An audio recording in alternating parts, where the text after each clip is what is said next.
Pessoal, olha que bacana. Semana passada, na Câmara, lá no Congresso, teve a votação dos vetos de Bolsonaro e os vetos de Lula. O que acontece? Olha o que o Gustavo Gaia fala sobre essa votação.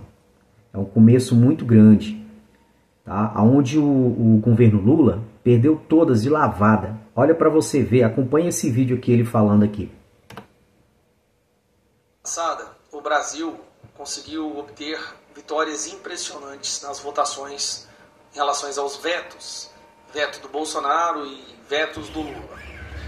Uma votação que com certeza surpreendeu não só o Brasil, mas até mesmo o governo, os petistas.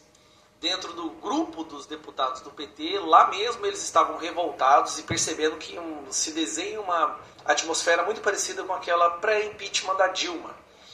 A imprensa também teve que admitir que a oposição e a mobilização popular, coisa mais democrática que possa existir em um país, né?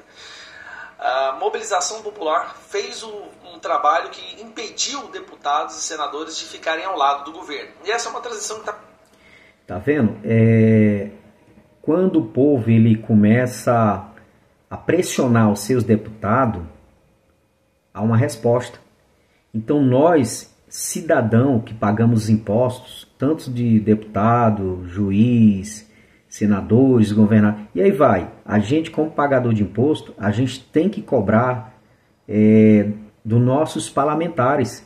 Então, olha o que o Gustavo fala. Através da pressão da comunidade, do povo, né, do brasileiro pressionar, houve uma resposta. Então, para você ver, lá na Câmara e no Senado, graças a Deus a gente teve uma vitória lavada. Foi de lavada a vitória, né? Então, mais um que o governo perdeu. Acompanhe o vídeo para você ver. Está acontecendo gradualmente.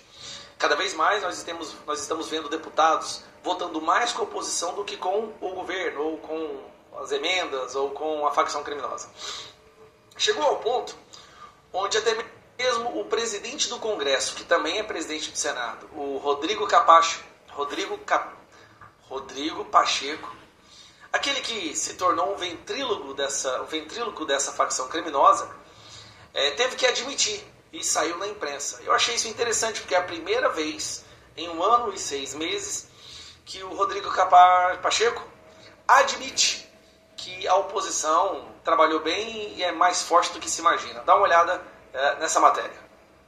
A gente vai ouvir uma fala do presidente do Senado e do Congresso, Rodrigo Pacheco. Depois eu vou até voltar a conversar com o Theo para poder entender como é que deve ser essa primeira prova de fogo do Ricardo Lewandowski na antiga casa que é o STF. Isso porque o Pacheco comentou a derrubada dos vetos do presidente Lula e diz que vê uma força considerável da oposição, mas avaliou que não se pode medir força do governo com a base em votações pontuais como essa. Pode sim, porque votações pontuais como essa foi onde o governo colocou toda a sua artilharia e mesmo assim não conseguiu converter os votos necessários. Vamos ver. Alguns vetos por acordo foram mantidos, outros vetos por acordo foram derrubados. Isso naturalmente... Mentira, não houve acordo nenhum de manter ou derrubar veto, foi tudo uma surpresa para o governo, acharam que ia manter todos, levaram uma surra, então eles estão revoltados agora. Demonstra uma força considerável da oposição. Olha só o Rodrigo Capacho admitindo que há uma força considerável da oposição. Naturalmente demonstra uma força considerável da oposição no âmbito do Congresso Nacional. É por isso que eles querem censurar a internet. Não foi a oposição que teve força, foi a mobilização popular. Que vença quem tem a maioria em relação àquele tema. Nessa sessão do Congresso Nacional acabou que a oposição a ganhou mais maioria, né? Uma maioria maior em relação a determinados temas, não necessariamente... Que coisa idiota de se falar, uma maioria maior. Se a maioria é maior, pelo amor de Deus, mas você fala uma besteira dessa? Mostra um enfraquecimento do governo, mas não se pode medir de fato a força do governo ou a não força do governo, a fraqueza de um governo com base em votações que sejam pontuais, né? Pode sim, porque foram votações onde o governo despejou toda a artilharia, tentou comprar deputados, falou com os presidentes de partido e mesmo assim perdeu e levou uma surra. Não só perdeu, foi uma surra, foi escovado ali, 317 votos para manter o veto do Bolsonaro, 316 para derrubar o veto da saidinha, apanhou feito um condenado, porque é isso que ele é, um condenado, que infelizmente devido a malabarismo jurídico e ter colocado seus amigos na Suprema Corte, hoje ele está sentado na cadeira presidencial, mas não está dando certo. Não só o Brasil acordou para o que realmente está acontecendo, cada vez mais esse governo está com uma rejeição recorde e não vai conseguir fazer o que ele tanto quer agora esse ano, que é fazer prefeituras. Graças às merdas que o Lula tem feito, o PT pode sair nesse ano mais enfraquecido ainda, deixando um espaço aí para a direita poder conseguir mais prefeituras e fazer mais vereadores, levando assim uma nova geração de representantes eleitos para no futuro ocupar Brasília.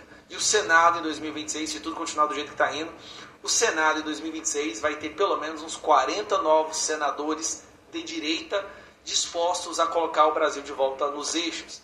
Impeachment do Alexandre de Moraes, reformulação da Suprema Corte Brasileira, mandato para ministros do STF, mudança na escolha de ministros do STF e, com certeza, um presidente do Senado que não seja um capacho ventríloco de uma facção criminosa, como se tornou o coitado do Rodrigo, que só foi eleito para que Minas Gerais tentasse impedir a Dilma de virar senadora. Olha que merda, hein?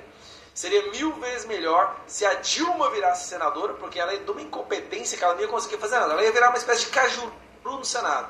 Seria 1000 vezes melhor ter a Dilma senadora. É isso aí, pessoal. Ó, o que acontece? É igual o Gustavo Gaia fala, 2026, se a gente tiver no Senado mais de 50% de direita, aí sim a gente consegue o que tanta população quer. O que a população quer? Estabilidade entre os poderes. E quem está fazendo essa bagunça toda, vocês sabem, é o STF, através de um ministro. Olha para você ver a situação. Então, 2026 está aí. E vamos colocar toda a força para a gente colocar tantos deputados como senador da direita. Porque o que acontece? Senador do centro, a maioria, eles têm rabo preso com o STF. Então a gente tem que colocar... Esquerda nem se fala. A esquerda esquece. Então a gente tem que colocar no Senado senadores de direita. Que só assim a gente consegue ter um Congresso que vai colocar freio no STF. Né? Eu não estou aqui querendo atacar o STF. Não, de maneira alguma. O que eu mais quero, eu e todos os cidadãos brasileiros, é que esteja harmonia entre os três poderes. Mas isso não está acontecendo. Infelizmente, é como o deputado Gustavo Gaia fala, que tiraram um criminoso da cadeia e colocaram hoje na presidência. Então, pessoal, toda força 2026. Tamo junto.